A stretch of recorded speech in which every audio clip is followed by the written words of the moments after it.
Hello ladies and gentlemen, and welcome to a Thursday evening episode of Ted's Booze Cellar with me, your most gracious host, Ted. It is currently just turned 9 in the evening on the 12th of September 2023, or 2024, sorry, slip of the tongue yet. I haven't travelled back in time as far as I'm aware. But today we're going to be taking a look at a beer that was gifted to me by the auntie of my sister-in-law, and to her I say, thank you very, very much, very gracious gift of you, very, very kind gift of you, and I will hopefully enjoy this quite a bit because I am a beer man after all. But I also just wanted to say, obviously, sorry that there wasn't an episode last week. As I may have told you guys, if I think I remembered to put out the announcement video, I was on holiday last week, and then I was going to review a beer on this Sunday just gone by, but I wasn't feeling particularly well. I had a pretty bad case of the cold and I just wasn't feeling up to it. But we're coming back a bit stronger, hopefully, with this nice little number here, Reedlighter Pale Ale by Woodforde in Norfolk. They are a brewery from Norfolk, as the name kind of goes, and this is a 4% alcohol volume pale ale. Now, I do like these classic old-fashioned British style pale ales, and it says on the back here, light and refreshing, this beer has been crafted with a blend of our finest hops, paired with malt blends and splashes of fresh citrus flavours. This lightly coloured hoppy delight is designed to entice. Okay, so it's probably going to be, I would imagine, it's probably going to taste a bit like a traditional pale ale, but somewhat maltier, kind of closer to like a sort of like a really dark brown ale, or like a San Miguel, because San Miguel sometimes strikes me as being a little bit malty. But no, I really like the design of the label and the bottle. The bottle is just simple, nothing too special about that. But the design of the label, while I do kind of wish there was a bit more art design and kind of a bit more expression on there, the colours and the general design of it is great. I will give it like an 8 out of 10. It's just missing that extra bit of fizz. But if you're looking for a simple, understated and nicely coloured and handsome label and bottle, this is definitely right up your market. 8 out of 10 for the design of the bottle and the label. It's nice, it's really nice, but its kind of simplicity, I think, could do with a bit more, just a bit more art, really. That's all it is. It also says on the website that it has a pale gold look to it, and that it's a bit grapefruity in the nose as well. And it also says that the taste is fruity and refreshing, although that's a bit of an interesting one to mix with malty flavours. But I'll give it a shot, I'll see what it's about, and I've been pleasantly surprised by beers like this before, so I'll give it a fair shout. Now, ooh, God. Ah, dear. Well, I'd like to formally apologise to my sister-in-law's auntie, because I did not expect that to happen. Then again, I kind of carried this bottle halfway across the country, but I'll get a paper towel or something like that in any second, so no worries about that. Oh dear, I do need to clean up this flat a little bit anyway, so, kind of prompting me to do it bit by bit, I guess. But anyway, let's have a quick snifter of it in the bottle. Not much character to speak of in the bottle, and again, maybe that's because it fizzed up a bit, and because, the neck of the bottle is quite narrow, so I'll say inconclusive in regards to the nose in the bottle. But then let's pour it out into this. Which beer glass did I get? Ah, Titanic Brewery. I thought I'd picked up my Harvey's Best Bitter one for a second. Okay, so I've kind of screwed up on the head there, but managed to rescue it just slightly. Alright. Yeah, light gold colour. Looks more like a lager, actually, in terms of the colour. But anyway, let's give it a proper sniff.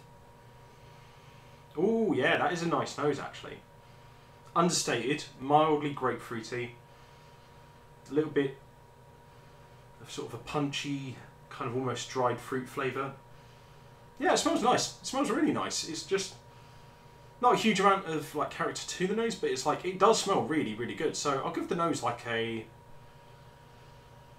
6.5 out of 10. It does actually smell good. It's just that I've just simply smelled noses of pale ales with a bit more character. That's kind of really what it is, to be honest. Nothing too bad, to be honest. But anyway, we'll put the bottle up there so we can at least view the beauty on show while we're sampling the product. But before we get on to the most important part of the video, quick palate cleanser of water. And remember to stay hydrated in between, periods of drinking when you're going out. That's very important.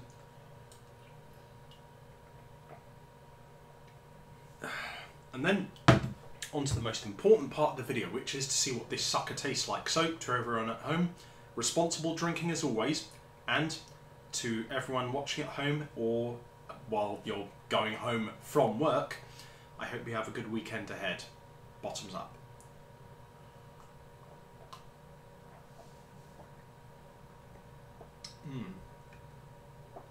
Oh yeah, the aftertaste is quite malty, but like it doesn't overpower the other flavours too much, which is good. It's just kind of understated there a little bit.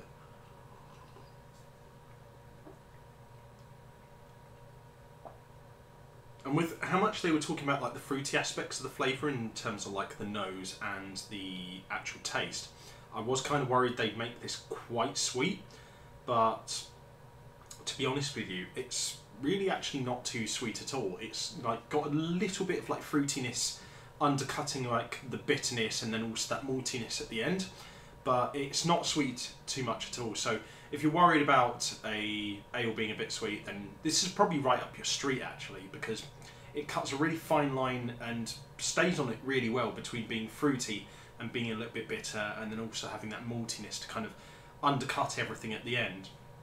It's really, really well balanced actually. Like, no single flavour overpowers each of the others. You can identify each of the flavours on their own individually and also like collectively as well. Really well balanced nose, really well balanced flavour. Really, really nice drinking experience in general. The texture is a little bit muddled up, but it's not too bad. It's, you know, I've had smoother pale ales in this kind of format, but I mean the texture's not bad. I just wish it was a bit smoother, but I mean it still goes down pretty easily, so I'm not complaining too much. That was good. That was very good though, and I would go out of my way to get this again in the future. So if you're looking for like a traditional British style pale ale that's not too strong, because I mean remember this is only 4%, I would probably recommend going for this. It does kind of just fit that bill really comfortably, but then it is definitely a bit stronger than a lot of the other ones of this kind of type that I've had. So I wouldn't say it's like an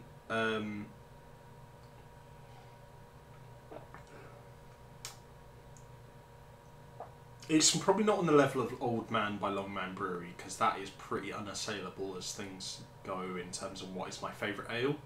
But I will say that this is very, very good stuff. It's really reliable, it's consistently enjoyable. There's not one particular aspect that really stands out to me as being particularly bad. I think the main problem with it is I just wish it was a bit fuller bodied in terms of the taste and the nose, and that there was a little bit extra just like pizzazz and character to it. But overall, oh, and the fact that I wish that the texture was a little bit smoother, the mouthfeel, I wish that was a little bit smoother. But apart from that, I would say that this is actually a really, really nice beer, and I will give it a 7 out of 10. I am glad that I've had it. There's just a few little tweaks I'd make, but overall, really good stuff. And to my sister-in-law's auntie, thank you very much. I really enjoyed this, and I will probably go out of my way to get some more of it again in the future. This is really, really nice. Very good stuff.